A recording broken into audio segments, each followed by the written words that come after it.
Hello everyone, this is Dr. Shinam Bansal. Today we will talk about Perthes disease. What is Perthes disease? Perthes disease is the idiopathic avascular necrosis of the femoral head in children. It mainly occurs from 4 to 8 years age. Firstly, what happens? This is idiopathic. Now, necrosis of the femoral head can be due to many causes, like sickle cell anemia, like there may be epiphyseal dysplasias, there may be hypothyroidism. Then, in those cases, we will not call it Perthes disease.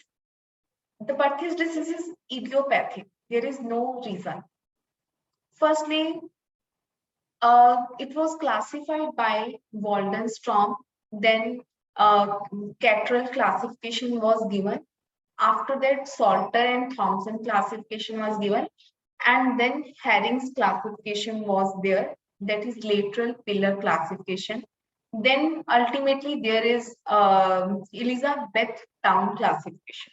Firstly there was Waldenstrom classification and then Cattrall classification. Cattrall classified according to the head involvement. According to the portion of the head involvement, he also gave the head at risk signs. Like if there is metaphyseal cyst, if there is horizontal physis, lateral ossification is there, subluxation is there, etc. They were all head at risk signs. Then there was Salter and Thompson according to the subchondral fracture line.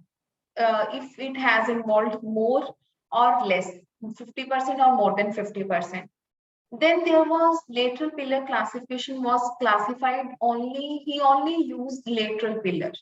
Lateral pillar, he classified into three types, A, B, and C. In the type A, what was that? In the type A, there was no change in the, means epiphyseal height was maintained. In the type B, there was more than 50% height was maintained. And in the type C, there was there was full collapse. Okay. In the lateral pillar classification B, it was seen that some cases of lateral pillar classification B are their outcome is as like as the outcome of type C. Then what was the reason? It was seen that in some cases, if there is, even though there is more than 50% height maintained, but lateral pillar is narrow, then it will be considered as lateral pillar BC, that is intermediate growth. And if there is more than 50% height is maintained, but there is ossification, then it will be considered as lateral pillar BC. If there is more than 50% height maintained, but it is depressed as that of central pillar, then it will be considered as BC. So we have now there are four groups, that is A, B, BC, and C.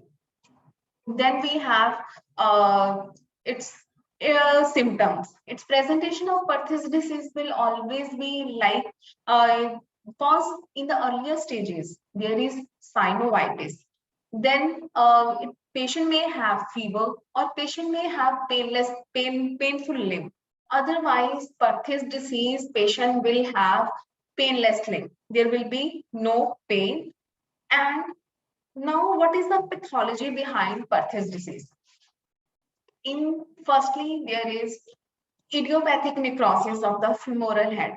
Then what happens? There is after necrosis, what will happen? The head will be resolved by the necrosed part will be resolved by osteoclast, and after that, after necrosis of the of the necrosed head, what will happen?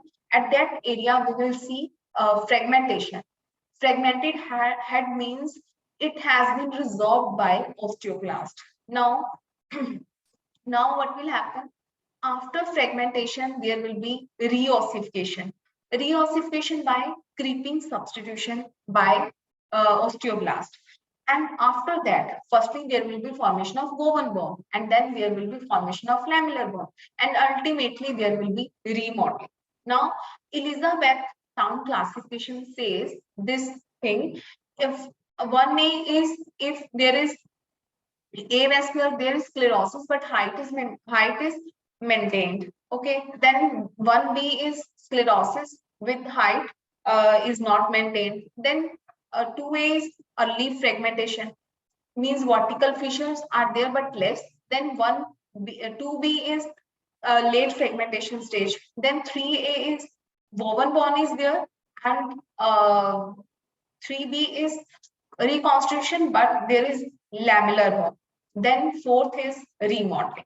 So this was Elizabethtown classification. Now there has been latest paper discussed by Dr. Benjamin Joseph and Dr. Hitesh Shah. In that paper, it has been discussed that if we intervene in the earlier stages, what will happen? There will be we can we can miss the fragmentation stage. Means there will be, if we surgically treat any patient in the avascular necrosis stage, that is first stage, then we will get the reconstitution stage, that is stage of ossification, without having fragmentation stage. That means we can skip the stage of fragmentation. It means what is happening there? It means in normal cases, what will happen? There is stage of resorption, and after some time there is stage of ossification. But if we treat in the avascular necrosis stage, then what will happen? There is resorption, and side by side there is reossification. So there is no fragmentation stage. How do we treat? We treat the patient by we can do varus birotational osteotomy. Now we have already discussed there are 4 groups: A, B, BC, and C. What will we do? We will not treat the patient who are in group A, and we will not treat the patient who are in group C. Because group C, there will be no benefit. Group A, there will be they will get spherical head. Okay. And in group B and BC, we will see if there is less than 8 years age, if there is more than 8 year age. If there is less than 8 years age, we will not intervene. If there is extrusion, then we will intervene, surgically intervene. But if there is more than 8 years of age, then we will intervene in all cases, whether there is extrusion or there is no extrusion. Extrusion mainly we consider if there is 20% extrusion is there. Now,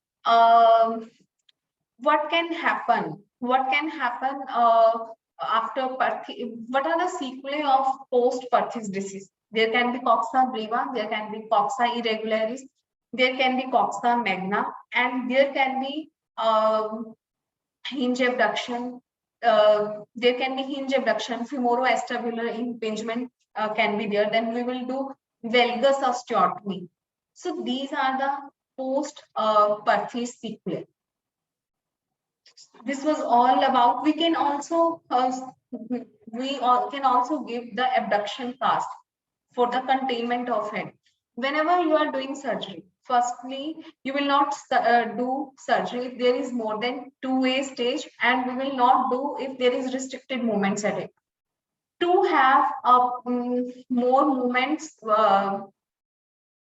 or restriction-free movements, we can apply traction, or we can apply abduction cast.